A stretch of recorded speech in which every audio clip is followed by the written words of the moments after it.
प्रधानमंत्री चौधरी चरण सिंह को भारत रत्न मिलने के उपरांत भाजपाइयों ने किया उनकी जन्मस्थली नूरपुर जाकर माल्यार्पण। जी हां, बता दें, पूर्व प्रधानमंत्री चौधरी चरण सिंह को भारत रत्न मिलने की घोषणा होने के बाद प्रातः आज सुबह हापुड़ मेरठ लोकसभा के सांसद राजेंद्र अग्रवाल के नेतृत्व में भाजपाइयों ने नूरपुर उनकी जन्मस्थली पहुंचकर उनकी प्रतिमा पर माला चढ़ाई और सांसद राजेंद्र अग्रवाल ने वहां उपस्थित जनता व कार्यकर्ताओं को संबोधित करते हुए कहा कि चौधरी साहब सच्चे किसान हितैषी थे और उन्होंने विपरीत परिस्थितियों में किसानों के लिए, देश के लिए वह कार्य किए जो कि तत्कालीन सत्ता में बैठे लोग नहीं चाहते थे। नेहरू परिवार की विरोध भरी नीति के चलते हुए उन्होंने ऐतिहासिक कार्य देश में किसान के लिए किए। पूर्व की सरकार अभी उनको भारत रत्न दे सकती थी, लेकिन कभी किसी में इस दिशा में सोचा ही नहीं।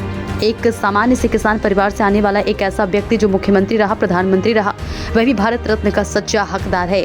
प्रधानमंत्री मोदी ने चौधरी चरण सिंह जी को भारत रत्न देकर देश के समस्त किसानों का मान सम्मान बढ़ाया है। इस अवसर पर जिला पंचायत अध्यक्ष रेखा नागर, जिला अध्यक्ष नरेश तोमर, क्षेत्रीय महामंत्री विकास अग्रवाल, सदर विधायक विजय पाल, आरती गढ़ और इसी के साथ अन्य ग्राम प्रधान के साथ साथ जिला मीडिया प्रभारी सुरेश वशिष्ठ समेत अनेक कार्यकर्ता उपस्थित रहे। देखिए हापुड़ से शिवा आजाद की रिपोर्ट। क्या कारण था आज यहाँ अचानक नूरपुर आने का? देखिए, नूरपुर को गौरव प्राप्त है चौधरी साहब के जन्म स्थान होने का,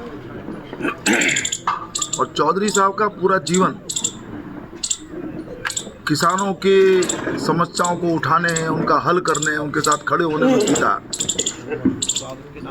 और वास्तव में नेहरू जी के सामने सहकारी खेती का विरोध करने के लिए खड़ा होना, उस जमाने में जब नेहरू जी की तूती बोलती थी, कोई नेहरू जी के खिलाफ खड़े होने की सोच भी नहीं सकता था।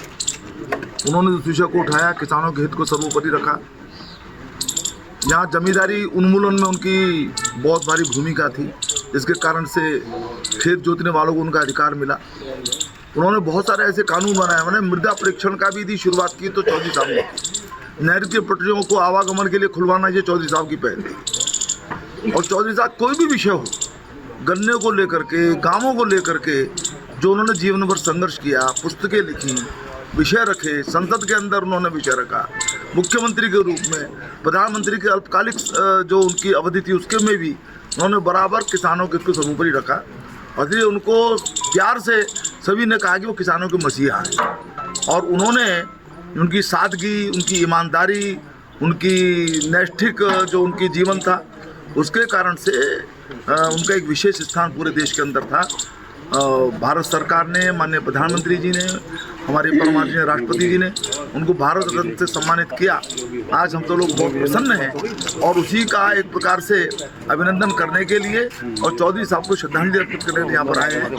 एक बात का मैं जरूर उल्लेख करना चाहूँगा कि मैंने भी 2018 की 31 दिसंबर को संसद में इस विषय को उठाया था। मैंने मांग की थी और भी सब लोगों ने मांग की थी, परंतु मुझे इस बात का संतोष है कि मैंने भी जिस विषय को उठाया वो हमारी सरकार ने उसको पूरा किया और हमारी भी इच्छा, पूरे क्षेत्र की इच्छा इस नाते पूरी हुई। मैं माननीय प्रधानमंत्री जी का बहुत बहुत अभिनंदन इस बात के लिए करता हूँ।